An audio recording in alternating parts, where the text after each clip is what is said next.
I'm talking on perspectives on hepatic encephalopathy trials. Particularly, I'm going to try and get across to you the idea that we shouldn't be doing trials on people with advanced liver disease who've already had 2 bouts of overt HE.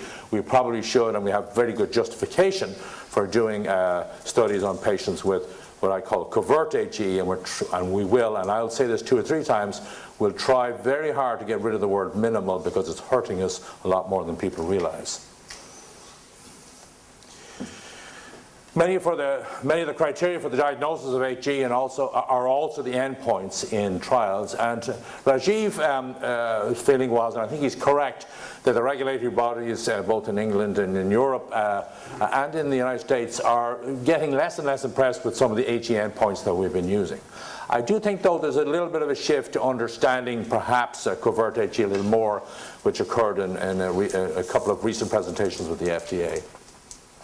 But they would like us to come up with, more new criteria for drug efficacy, and I'm going to talk a little bit about that. But I think that we will have to keep our HE diagnostic tests. I don't think we need 600 ways to diagnose minimal HE, but certainly 3 or 4 would be fine.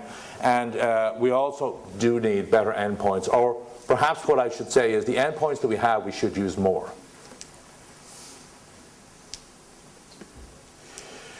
So the FDA is certainly used to trials of overt HE. I don't know if they ever had a full presentation on a proposed treatment regime for minimal or covert HE. The C in randomized controlled trial, which of course is what we're trying to do, is just not present in most advanced liver disease patients. If they get a bout of encephalopathy, 1 or 2 bouts, more than 2 bouts was actually the criteria to get into recent studies. Many of these patients, when they get a bout of encephalopathy, will have 2, 3, 4, and even 5 simultaneous precipitating factors.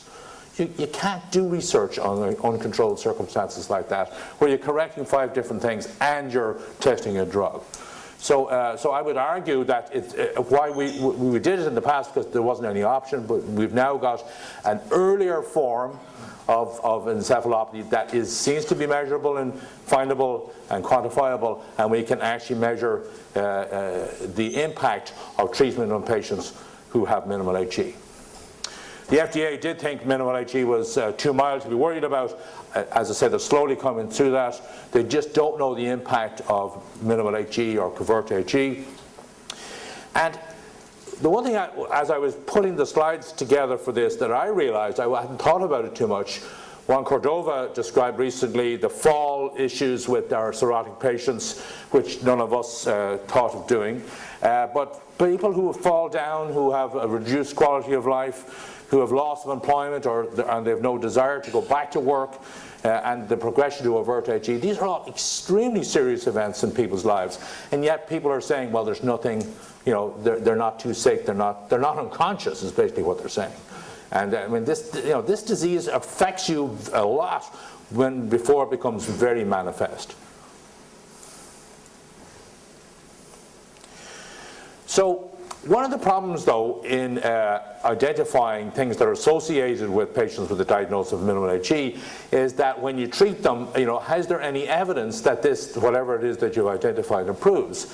And there actually is evidence, which I think probably started around the time of the meeting in Turkey, where Zubair Younossi came to that meeting, who was a quality of life expert, and he since then has published a number of papers on quality of life issues in cirrhotic patients with minimal HE. And there is very good proof, in fact there's about 4 or 5 studies now, and there's only 1 study with an exception that I know of, where treatment has been looked at and significant improvements have been documented. So we have some pretty good evidence that quality of life is reduced in patients with minimal HE and that this can be treated and reversed, so the quality of life can improve. We don't have as much proof for some of the other sequelae or in patients with minimal HE. Driving, I think in a simulated car, has been shown to improve with treatment with lactulose and rifaximin, but many things that have been identified as possibly been related to minimal HE have not been looked at in terms of reversibility. And part of the reason we're spending a lot of our energy treating the advanced liver disease patients with severe bouts of encephalopathy, which of course is a very time-consuming affair. And by the way, every study that does that is in danger of, just by chance, having a whole lot of deaths and the study is thrown out. So I'm proposing that we should be, and we're trying to convince the regulatory authorities that we should be doing placebo-controlled trials in early HE. Let's use that word for the moment. And the analogy is of hypertension. You treat hypertension early because you're trying to prevent later complications, and there is there's reasonable evidence that the same thing applies. If you treat early HE, you're probably going to prevent progression of disease, although we have to prove that. But there was some good evidence at this meeting that there may be reduction in ammonia may well improve the overall situation of the liver function. But also, we want to treat them at a time when we can actually observe things under controlled circumstances. I'm going to repeat this a couple of times, but minimal, we should never have used the term minimal, should be called covert. In fact, I've actually had a side meeting with some people from the FDA, and they asked us why we used the word minimal when we thought that there was actually a lot of things going on. We should really treat covert, and we shouldn't use the word minimal too much, since it has impact, it is reversible by treatment, but we need more data, and we need bigger numbers of patients for falls, we need bigger patients for the driving, which Bajaj has done a lot of work on, Dr. Bajaj. So we do need to document as much as we can the reversibility of the findings that in covert HE patients. The beauty of these patients, by the way, as well, is you can do placebo-controlled trials, and you'll only be able to do this until it's proven that these things get better with treatment. So eventually we'll have to stop doing placebo-controlled trials, I think. And I say again, we should not be trying to do trials. It's just a recipe for disaster in patients who have 2 or 3 bouts of encephalopathy. I know people have done it, and if you get away with it, that's wonderful, but you know, I've seen studies wrecked by it as well. And so what you call something, I realized slowly over time, is very important. In the English language, if you're a native English speaker, that's your first language, I think everyone would sense that the word minimal means unimportant, not a big deal. And unfortunately, that's not what we want to convey, especially now that we have evidence that quite a lot of things are going wrong. You can fall, and various things can occur when you've got this covert HE.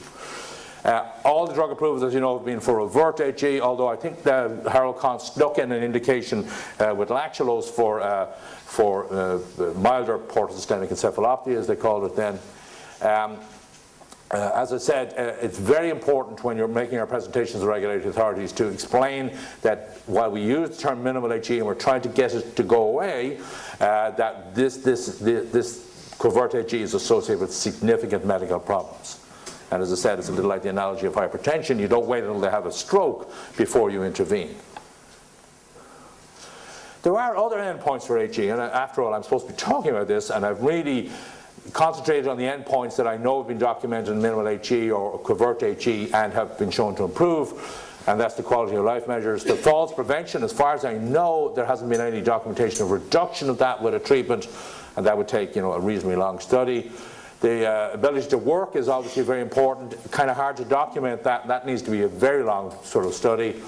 There's some new stuff coming along these days on the bispectral index, but I've talked to some of our EG experts here. I'm not certain it's going to cover the measurement of HE through the entire spectrum of minimal HE or covert HE.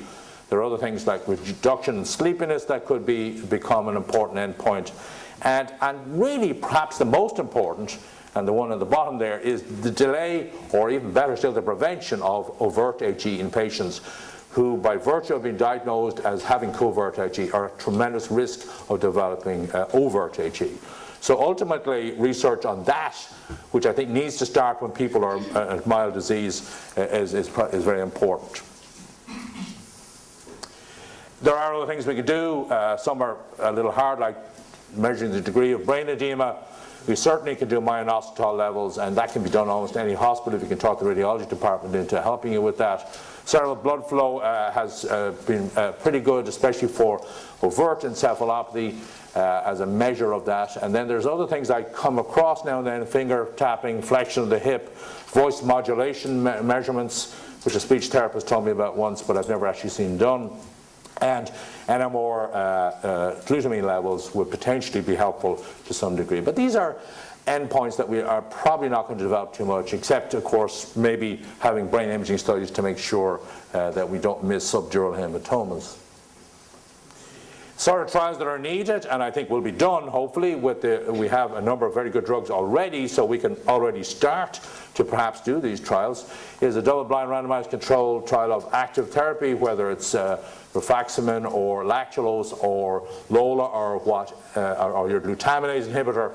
I think that the initial trial should be done in patients with minimal HE or no HE, with and without minimal or covert HE. The studies probably need to be 2 years long, but because these are fairly stable patients, they shouldn't be too expensive, but no study is inexpensive. And we should be able to find out what the natural history of covert HE is and whether it can be altered by a drug. And I think that's an important study. As we are doing that, we can document other things like falls and other entities that are proving more and more likely to be associated with the diagnosis of covert HE.